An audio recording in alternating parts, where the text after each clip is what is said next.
Support for LPB's 2021 Louisiana Young Heroes is provided by At AmeriHealthcare Louisiana, we help people get care, stay well, and build healthy communities. Care is the heart of our work at AmeriHealthcare Louisiana. and by the U.S. Army Baton Rouge Recruiting Battalion, Community Coffee, and the East Baton Rouge Parish Library, with additional support from Hotel Indigo and Dimco. Entergy is proud to support programming on LPB and greener practices that preserve Louisiana. The goal of our environmental and sustainability initiatives really is to ensure that our kids and future generations can be left with a cleaner planet. Additional support provided by the Fred B. and Ruth B. Ziegler Foundation and the Ziegler Art Museum located in Jennings City Hall. The museum focuses on emerging Louisiana artists and is an historical and cultural center for Southwest Louisiana. And the Foundation for Excellence in Louisiana Public Broadcasting, with support from viewers like you.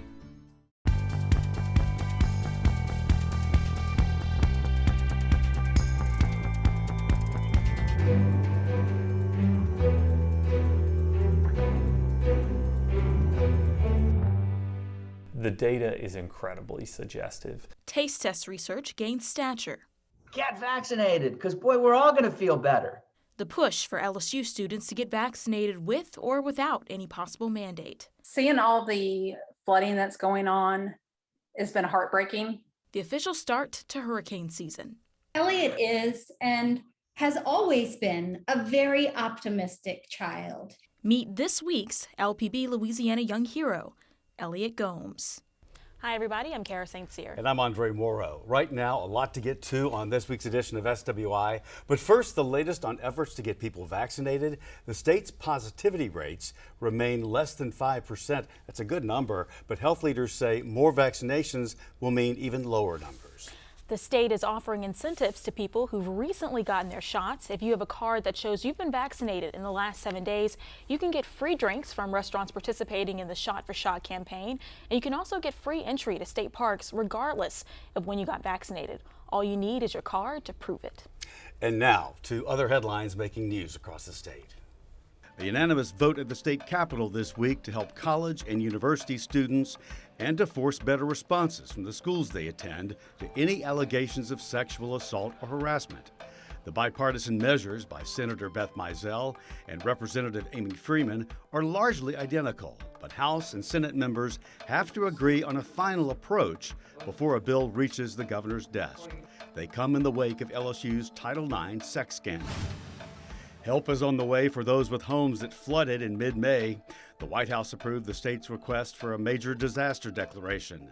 The flash floods left 5 people dead and several thousand homes damaged. People in 5 parishes, Calcasieu, Lafayette, East Baton Rouge, Ascension, and Iberville, can seek help from FEMA. At least 7 people were hurt near Patterson when a wild well caught fire in marshland. Those injured were trying to control the fire from the abandoned natural gas well. Personnel from Texas Petroleum Investment Company have worked to plug the well and to protect the environment. For the first time in 208 years, a woman will take over as clerk of court at the Louisiana Supreme Court. Veronica Odene Koklanis will replace John Olivier when he retires at the end of the year.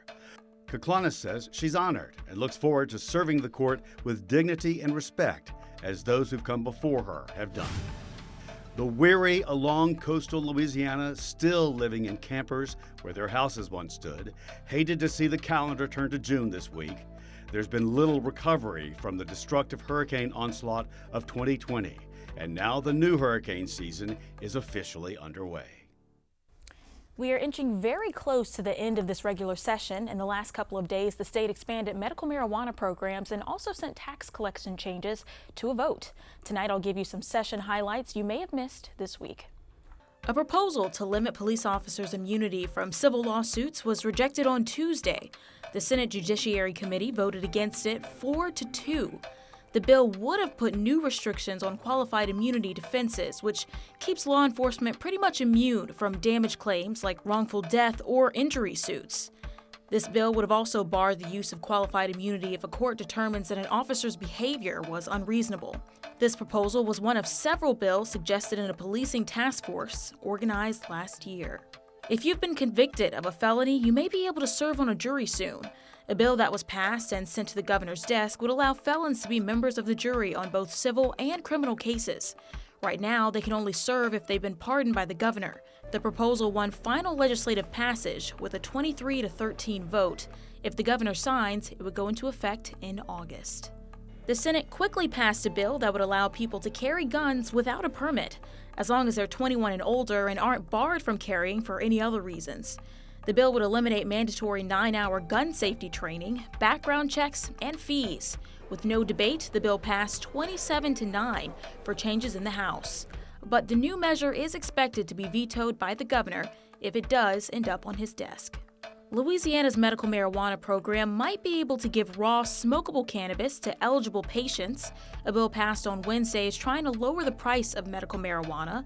The bill sailed through the House with a 76-17 vote. It was already approved by the Senate 23-14.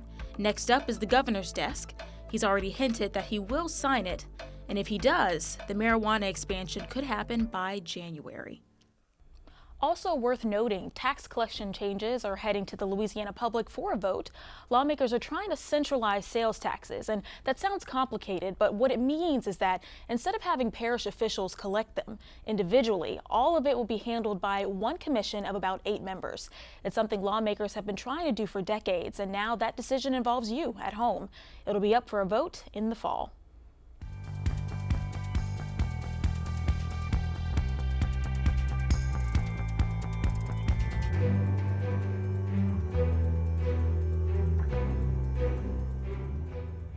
It's officially the first week of hurricane season, a time of year a lot of people dread, especially here in Louisiana. Now, experts are expecting an above average year, which means we could see more than 10 named storms form in the Gulf. As we get ready for another rainy season, I spoke with experts who are warning of what could come. I'm gonna sit here and watch it rain. For the Cajun Navy, sitting and watching it rain was all they felt they could do in the past 5 years. A member made this song to commemorate the struggle to keep Louisiana above water. Colleen Udell knows that battle well. Seeing all the flooding that's going on has been heartbreaking. The South Louisiana, Lake Charles was hit so hard last year with the hurricanes. They really don't need any more problems, especially weather-related problems. They've seen a lot. The Great Flood in Baton Rouge, 2 named hurricanes hitting the South's coast, and even a freeze. They saw each disaster up close as they tried their best to rescue people in the wake of each storm. Some of the predictions out there are saying, hey, this is going to be an active hurricane season. Of course, we heard that last year, and of course, they were absolutely correct. This year, we are actually hoping they are wrong and that we're not going to have any hurricanes or tropical storms come into the Gulf or even come into the eastern seaboard. The weather is becoming unpredictable.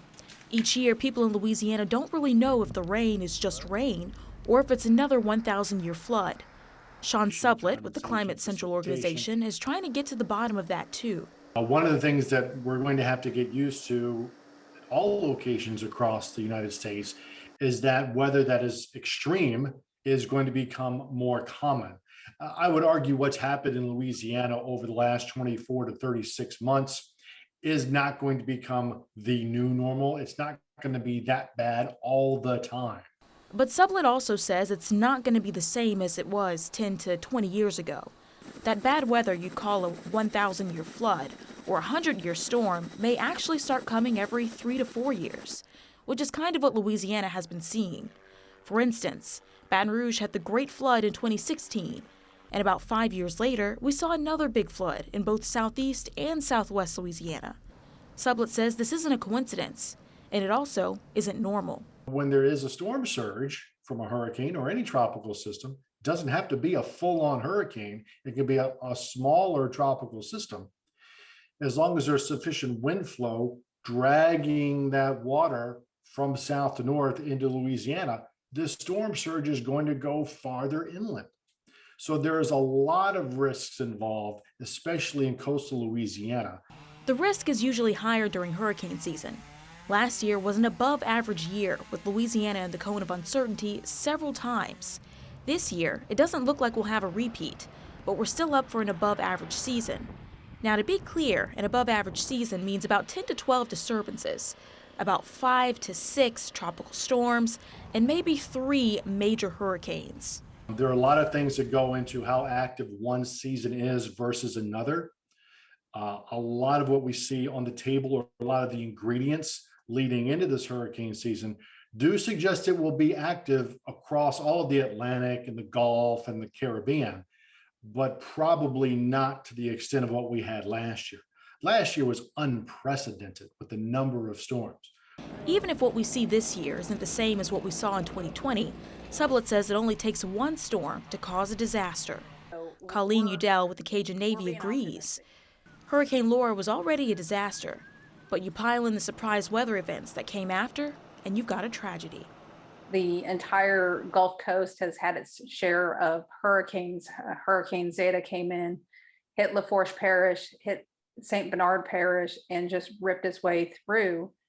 And to see this devastation happening is heartbreaking. While hurricane season is still in the very beginning, Udell says there's no time like now to get a game plan. We are watching the weather, we are watching the storms, if anything comes in. If there is a response that is needed, we will respond to it. So that may be boats, it could be chainsaws, land clearing, it could be helping out with supplies in various areas. It really depends on where a storm hits, if a storm hits at all. Like Sublette said, it only takes one hurricane to make it a bad season, so there's no time like the present to load up on resources and materials that'll help keep you safe.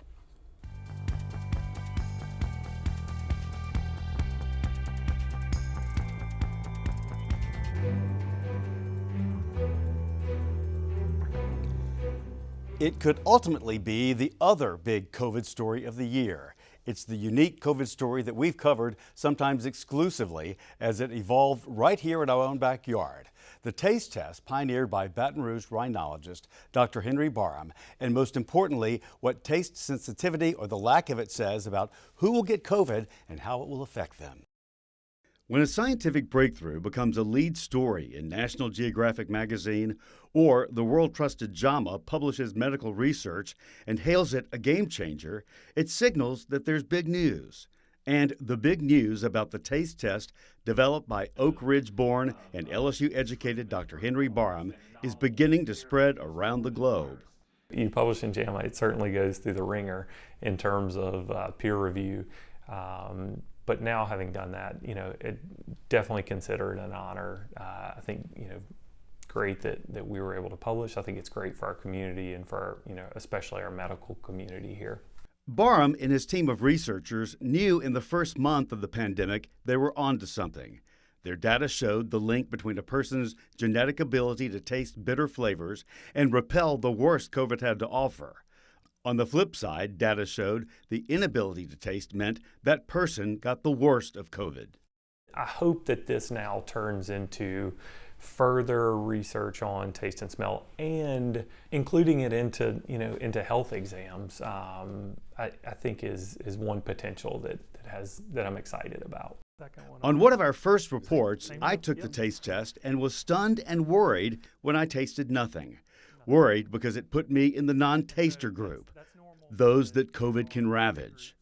On a follow-up report, when a sip of black coffee revived my dulled sensors, I was relieved to know the data meant I had some innate strength against this virus after all. Barham's work showed the first predictable results from an unpredictable virus. Little known about it except that the young seemed less likely to get it, while the elderly were at high risk. COVID has been tough. Hats off to the scientific and medical community for stepping up to the challenge, meaning the development of mRNA vaccines in the first place. Barham's work has led to the development of his company with an in-home taste test kit that's available to anyone, anywhere in the world. That's something now that one thing that Phenomune is taking on is ways to stimulate these receptors and also stimulate overall health and wellness to try to improve one's general immunity to upper respiratory infections. There are several studies. We're helping with one here that is a clinical trial where we're looking at a nasal spray that stimulates part of the innate immunity. This has opened our eyes to types of immunity, but there's more that factors into that. Obviously, comorbidities factor in also, and so that's what I mean by they're trying to promote overall health and wellness, which I think is really exciting. As you look at this and you see where it is now, is it a shift in a part of medicine as we knew it? I think that time will tell that. Obviously,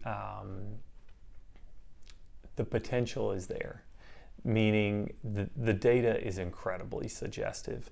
We have this paper that just published. Anytime you read anything in medical literature, it's typically a little bit delayed because it has gone through the peer review process, which is often months, if not years, before it actually publishes. We have continued to collect data, and our data set is very large at this point in terms of COVID, coronavirus, but now also influenza and other upper respiratory infections in general. And so I certainly hope that it has the potential to change our understanding, because that would mean that it would ultimately lead to better diagnostics and treatment options available. But that's where more data will come and more studies will further evaluate this association. So for more info on taking the taste tests, finding out where you stand, especially if you've been someone who's not been vaccinated yet, you can check out phenomune.com. They're taking orders for global distribution.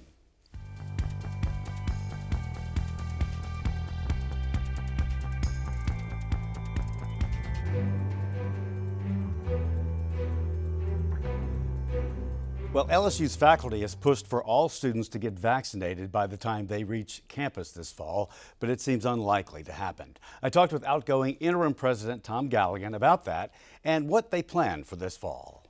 The faculty council, which is essentially the entire faculty, the faculty senate, elected representatives of the faculty, as well as the student government, have passed resolutions saying we would like to have mandatory vaccination.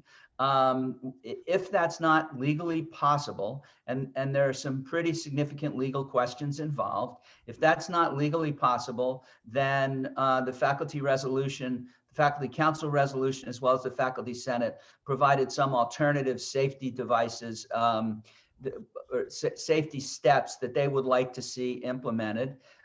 We are taking a look at those things right now. And we will bring the resolutions to the board so that the board can consider them. What are the legal obstacles to having a mandate like this? Yeah, there are actually several. And one is we are a public school. We're not a private school. And the vaccines to date are approved by the FDA under emergency authorization. That doesn't mean that the FDA didn't look at all the safety data and in making its consideration, but they're still under emergency authorization. So there's a question whether we could mandate a vaccination that's approved under emergency authorization as opposed to full approval. And there are several bills that were making their way through the legislature that would also impact the ability to mandate vaccination. So those are, Andre, those are just some of the, what I would call panoply of relatively complex legal issues involved in mandating vaccination. Another one is, as the numbers go down, the numbers of infected people go down, the number of deaths go down. That's a wonderful thing. Mm-hmm. But that means the crisis abates, which then mitigates any, I'll call it, crisis justification for a mandatory vaccination. The percentages of LSU students vaccinated right now, somewhere around the 26% to 30% range. if those are updated, faculty about 70+%. So that would be an issue, I would think, or it raises concern that not enough students are vaccinated yet. Until we were to mandate, or the state were to mandate, we want people to do their research and make their own decision. But we're strongly encouraging people currently to get vaccinated. I got vaccinated, and I'll tell you what, the freeing feeling that gave me, I felt safe. I felt I could go visit my children and my grandson. So boy, get vaccinated. And you're exactly right on those numbers. As of a week ago, 26% of the students had been vaccinated. So we're going to have an aggressive communication campaign to encourage them to get vaccinated and tell us, because the 26% may actually understate how many are really vaccinated. They just haven't told us. So tell us, because the higher the percentage of people who are vaccinated, the more likely it is that we're going to be able to say, okay, on campus, you can take your mask off if you're vaccinated. We can have bigger events. So get vaccinated.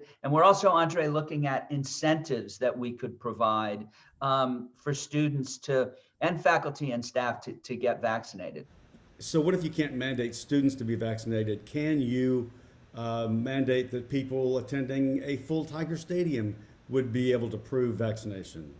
We could, although we want to be consistent with what the governor has said, and with the governor's most recent executive order lifting most of the mandates. But again, we want to get vaccinated. It is, if you can do it, if you can get the vaccination, you don't have medical reasons, you can't get it. You don't have religious reasons, get vaccinated, because boy, we're all going to feel better. You have done a fantastic job, man. You represented LSU like no one, I think. So I appreciate it, and it's been great to get to know you better. Yes, sir. All right. Yeah. Thanks, Tom. It's good to see you, and I'll talk to you again soon, I'm sure. All right, Andre, talk to you soon. Take care. He just finished 9th grade at Ben Franklin High in New Orleans, but Elliot Gomes seems wiser than his young years. He's an honor student, athlete, and history buff who has a knack for making good things happen. During the height of the pandemic, he saw a need, so he tutored kids to help with their studies. He raised money for causes in Africa, and he helps feed the homeless in New Orleans. He also saved a young neighbor when a pair of dogs attacked. Let's meet him, this week's LPB Louisiana Young Hero, Elliot Gomes. I guess the thread that kind of weaves throughout the many accomplishments that Elliot has achieved would be led by his curiosity, always wanting to learn more about what's around him. And also, he loves to be a problem solver. For example, when he heard about children in need, orphans who needed $360 to fund 1-year tuition at Petal School of Africa, he thought, oh, we can do something. What can we do? Let's solve this.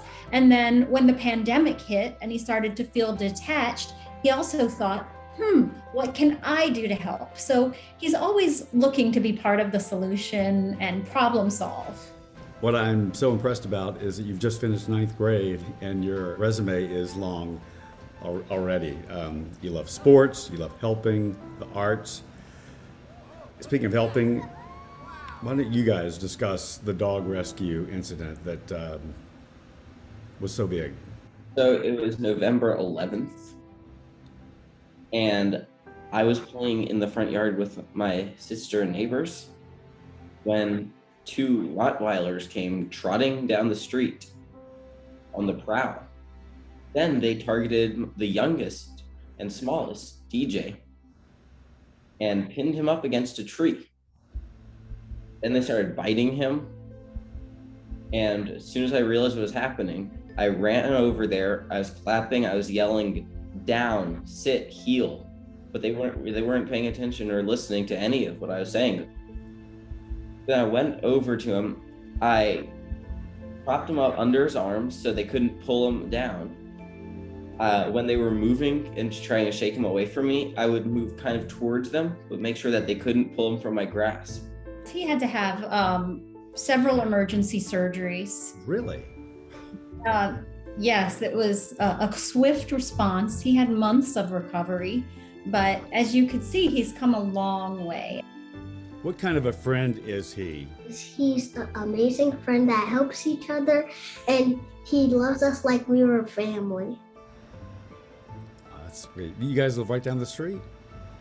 Yes. Well, next to him. Elliot is and has always been a very optimistic child. His optimism really allows him to believe in others. And I think that is what gives him the courage to impact the community and the world around him. That's such a gift to have that. Elliot, where does that come from? I would say that my optimism comes from my grandparents. From an early age, they took care of me while my parents were at work and instilled in me their values, and optimism was one of them. They always see the good in others, and they inspired me to do the same. It allows me to get on the same thought process as other people might have, because it kind of helps me just see their point of view. On a political spectrum and many other spectrum, there's clashing of all sorts of things where optimism is not at a premium at all. How does someone with hope help heal that? I think we all need to remember that we're all Americans and in this together. It's not Republicans versus Democrats. It's not liberals versus conservatives. It's America as a whole trying to improve. Next week, we continue our Young Hero Profiles.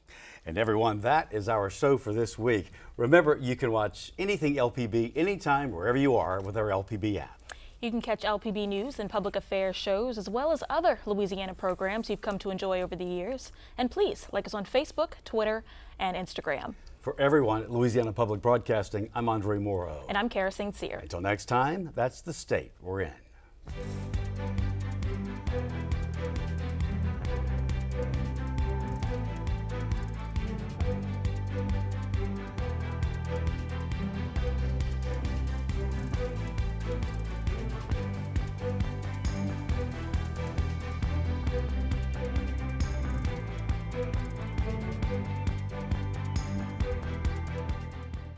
Support for LPB's 2021 Louisiana Young Heroes is provided by At AmeriHealthcaritas, Louisiana, we help people get care, stay well, and build healthy communities. Care is the heart of our work at AmeriHealthcaritas, Louisiana. and by the U.S. Army Baton Rouge Recruiting Battalion, Community Coffee, and the East Baton Rouge Parish Library, with additional support from Hotel Indigo and Dimco. Entergy is proud to support programming on LPB and greener practices that preserve Louisiana. The goal of our environmental and sustainability initiatives really is to ensure that our kids and future generations can be left with a cleaner planet. Additional support provided by the Fred B. and Ruth B. Ziegler Foundation and the Ziegler Art Museum located in Jennings City Hall. The museum focuses on emerging Louisiana artists and is an historical and cultural center for Southwest Louisiana. And the Foundation for Excellence in Louisiana Public Broadcasting, with support from viewers like you.